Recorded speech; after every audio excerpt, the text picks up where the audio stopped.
Hello students, स्वागत है आप सभी का क्यूरियो लैब्स पर। स्टूडेंट्स, आपको जैसे पता है कि 7 तारीख को हमारे पूरे भारत के अंदर यानी कि लगभग 244 जिलों के अंदर एक प्रैक्टिस होने वाली है जिसको हम बोलते हैं मॉक ड्रिल। अब ये मॉक ड्रिल होता क्या है, ये कैसे काम करता है, इसकी हम पूरी जानकारी ले लेते हैं। तो देखिए, मॉक ड्रिल क्या है। तो मॉक ड्रिल हमारे पास कुछ आपात स्थिति से निपटने का एक अभ्यास होता है जो जीवन की रक्षा कैसे हमें करनी है उसकी हमें जानकारी देता है, और यह हमें इस प्रकार तैयार करता है कि वास्तविक परिस्थिति अगर हमारे पास अगर आ जाए तो हमें उससे कैसे निपटना है, तो उसकी भी तैयारी हम इस मॉक ड्रिल में कर रहे हैं। और साथ में आगे क्या है, तो इसकी मॉक ड्रिल की जो रूपरेखा है वो क्या होती है। तो सबसे पहले आपको पता है कि 7 मई को हमारे पास जो इस तरीके से सायरन वगैरह भी बजने के पूरे चांसेस है, सायरन बजेंगे। और इसमें आप सभी को क्या करना है, अगर आप क्लास के अंदर है तो कक्षा को छोड़ देना है और साथ में शांति को बनाए रखना है, ठीक है। और साथ में निकासी मार्ग पर चलना है, यानी कि जहां पर एग्जिट है वहां पर हमें निकल जाना है, और एकत्रित स्थान जहां पर हमारा कोई भी एकांत स्थान है वहां पर इकट्ठे हो जाना है।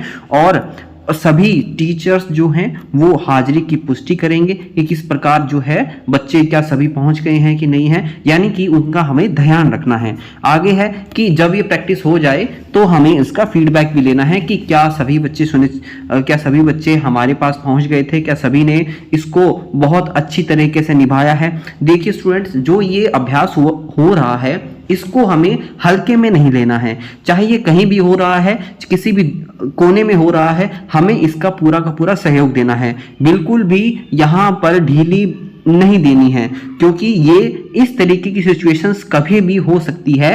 ये हमारे सिर्फ इंडिया में ही नहीं, बहुत सारे अलग अलग देशों में ये समय समय पर होता रहा है।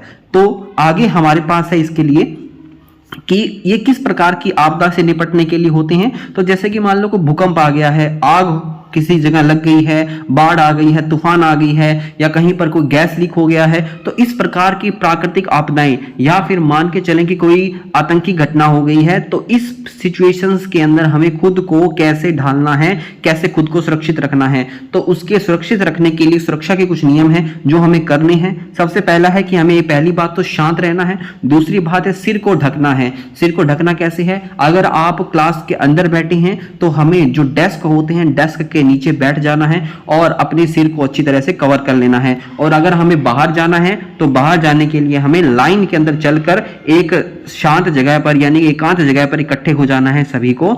और क्या नहीं करना है इसका भी हमें ध्यान रखना है। तो क्या नहीं करना है कि एक तो दौड़ना भागना बिल्कुल भी नहीं है, चिल्लाना बिल्कुल भी नहीं है, और हो सके तो लिफ्ट का प्रयोग भी नहीं करना है, ठीक है। तो आगे है कि हम एक बच्चे हैं, तो बच्चे होने के रूप में हमारी क्या भूमिका रहती है। तो सबसे पहली भूमिका तो ये होती है कि हमें पूरा का पूरा अनुशासन का ध्यान रखना है। नंबर 2 बात यह है कि जो भी हमारे साथी हैं अगर वो किसी क्लास के अंदर रह गए हैं या फिर कहीं पीछे रह गए हैं तो उन साथियों की मदद करनी है।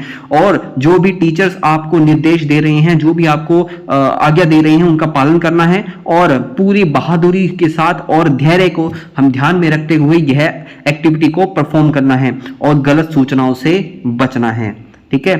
और इसी ही जानकारी के लिए हमें बिल्कुल तैयार रहना है। कोई भी जानकारी हो, चाहे सेंटर की तरफ से या फिर हमारे कोई भी न्यूज, या फिर जब तक कोई भी ऑथोराइज्ड हमारे पास अथॉरिटी से कोई भी जानकारी ना आ जाए तब तक हमें पैनिक नहीं होना है।